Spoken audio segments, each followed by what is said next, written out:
materinya sangat sangat bagus, yaitu coding dan kecerdasan artifisial. Bagaimana cara kalian berpikir komputasional dalam kehidupan? Ayo anak, sebelum kita memulai pelajaran, kita tepuk semangat terlebih dahulu. Tepuk semangat.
maju 3 langkah, belok kanan, lalu maju 2 langkah, komputer bisa mengikuti. Nah, seperti ini anak-anak.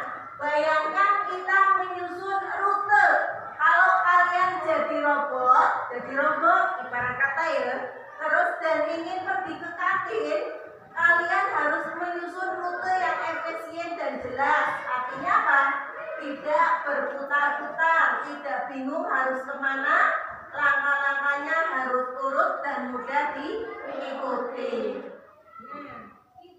Hari ini akan belajar apa saja sih? Nah, tujuan pembelajaran di pembelajaran hari ini, nanti kalian yang pertama memahami konten berpikir komputasional yang terdiri dari 4 bagian, yaitu ada dekomposisi, pengenalan pola, abstraksi, dan algoritma. Yang kedua, nanti kalian akan menyusun urutan langkah, ya, langkah atau rute logis dalam bentuk puzzle. Nanti guru siapkan. Ada yang bahagia mau bermain puzzle hari ini? Acung dong, siapa yang bahagia? Iya, tepuk tangan buat kita. Kemudian tujuan pembelajaran yang ketiga, nanti kalian akan menerapkan logika komputasional dalam simulasi kegiatan harian, seperti mencari jalur tercepat ke sekolah yang tadi sudah kalian jawab waktu Bu Guru bertanya. Apabila di rumah kalian di sampingnya ada orang hajatan, tentunya kan tidak bisa lewat jalur situ ya. Kalian mencari jalur yang lain dengan cara apa, Iza? Muter, kata Iza. Nah, sekarang Bu Guru jelaskan tentang, selanjutnya Bu Guru jelaskan tentang apa sih itu berpikir komputasional. Ada yang penasaran?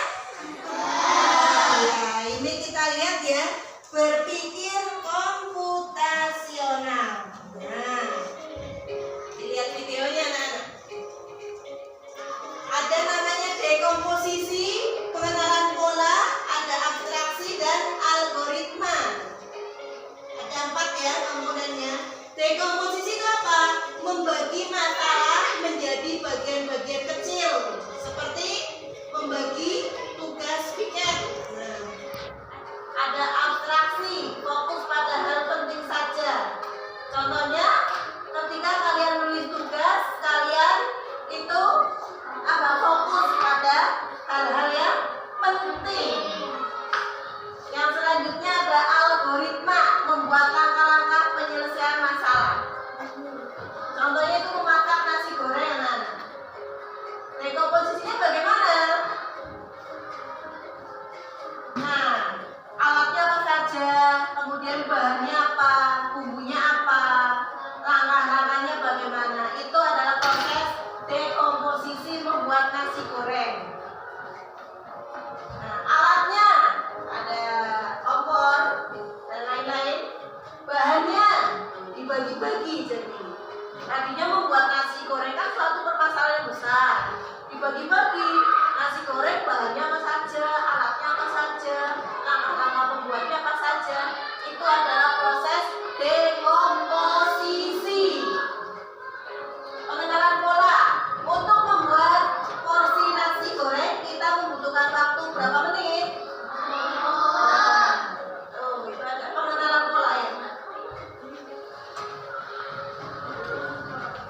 Mudah-mudahan setelah guru jelasin ini nanti kalian paham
dekomposisinya apa, terus pengenalan polanya apa, abstraksinya apa, algoritmanya apa. Nah sekarang ya Naira, nah kalian disuruh diskusi. Nah, satu kelompok nih disuruh diskusi bagaimana Amel melakukan persiapan untuk membuat jus. Nah si Amel ini akan membuat jus. Jusnya apa? Jusnya jus alpukat. Kira-kira dekomposisinya mana? Algoritmanya mana? Pengenalan polanya mana? Kemudian satunya abstraksinya yang mana? Sebelumnya kita tepuk semangat dulu supaya tidak ngantuk. Tepuk semangat.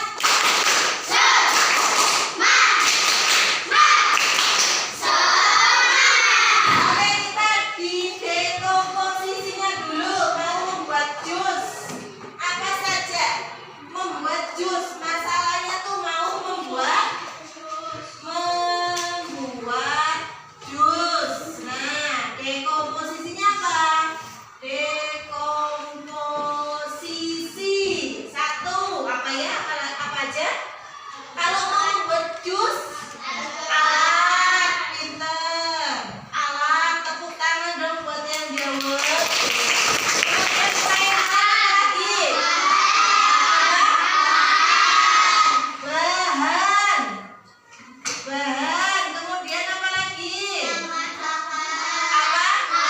Langkah. Pintar sekali. Langkah. Nah, kemudian ada lagi apa? Yang kedua, selain dekomposisi tadi apa? Oke, pengenalan pola. Pengenalan pola apa saja, anak-anak? Apa saja? Kita mau menyelesaikan masalah tentang pembuatan jus. Tadi kalian sudah menyebutkan dekomposisi dalam membuat jus itu ada, kita harus menyiapkan kemudian bahan, lalu langkah-langkah. Nah, pada tahap pengenalan pola berarti bagaimana? Kalian kalau membuat jus itu membutuhkan waktu berapa menit anak-anak? 10 menit, 5 menit ya, kurang lebih 5 menit. Ya udah, berarti pengenalan pola. Misal kalian itu mau bikin 3 jus, apakah mau dibikin sekalian? Ya, itu juga bisa disebut juga abstraksi. Iya, abstraksi ya. Supaya waktunya itu lebih efektif dan efisien. Yang terakhir apa ya setelah abstraksi?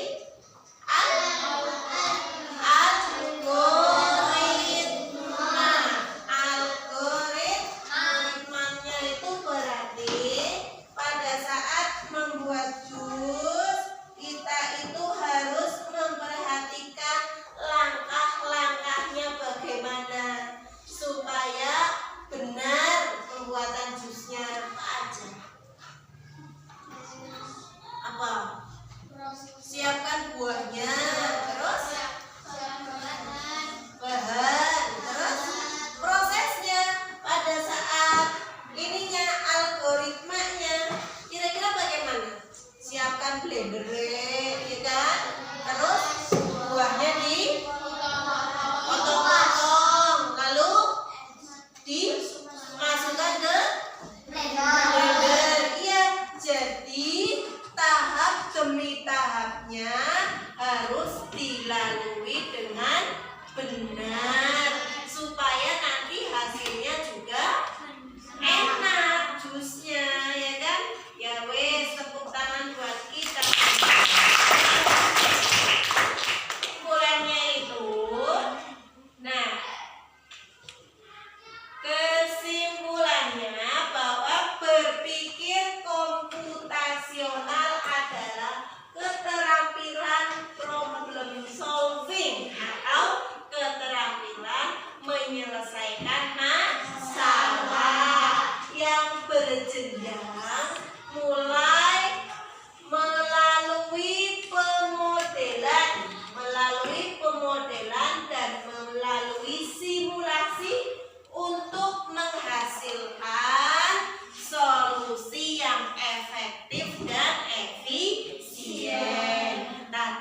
berpikir komputasional ada berapa tahap?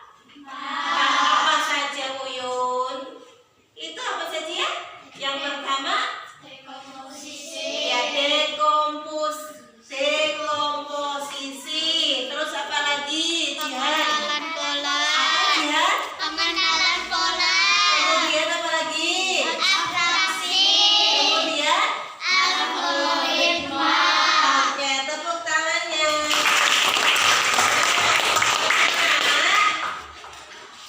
Sehingga berpikir komputasional dapat didefinisikan sebagai cara berpikir sistematis untuk memecahkan masalah, menganalisis dan merancang solusi berupa algoritma. Manfaatnya apa? Yang pertama itu meningkatkan kemampuan berpikir kritis. Misal kalian kan belum tahu ya, disuruh bikin jus, aduh bagaimana ya bikin jus ya, pasti pusing, ya kan? Ada lagi misalnya kalian dikasih tugas sama bu guru, anak-anak besok pagi kalian ditugaskan untuk kerja bakti. Nah, masalahnya itu kerja bakti. Kerja bakti apa? Membersihkan kelas. Itu bisa dibagi-bagi. Kita bisa menerapkan berpikir komputasional. Yang pertama, dekomposisinya apa? Kemudian pengenalan polanya apa? Abstraksinya apa? Algoritmanya apa? Sehingga masalah kerja bakti itu bisa diselesaikan dengan mudah.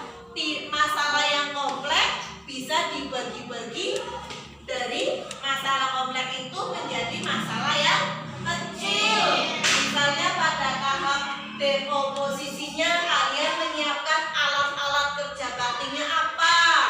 Terus siapa saja yang ditugaskan untuk membersihkan kelas, membersihkan lapangan. Terus apa ya? Apa? Mencabuti rumput. Kan dari Bu Guru mengenai dekomposisi atau berpikir komputasional sudah selesai.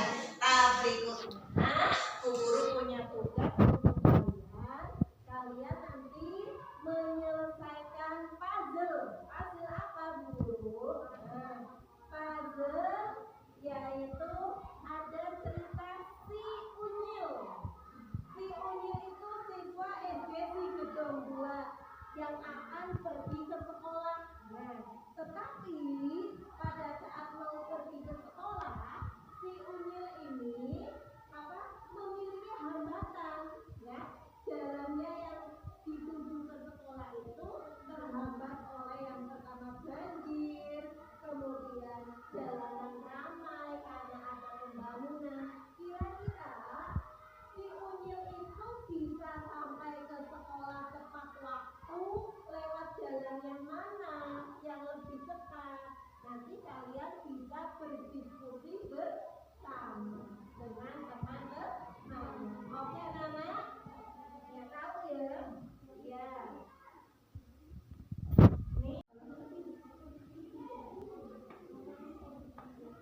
Satu ya, satu aja ya, satu kelompok satu ya. Nah,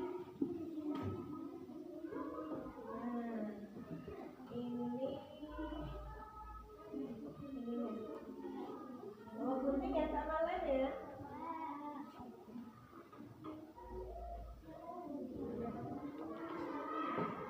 Digunting kerjasama. Cari rute yang tercepat. Ya.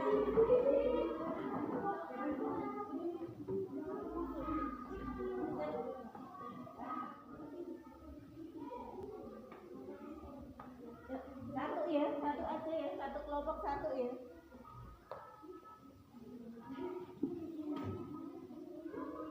Nah, ini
Nyomot lah, nyomot.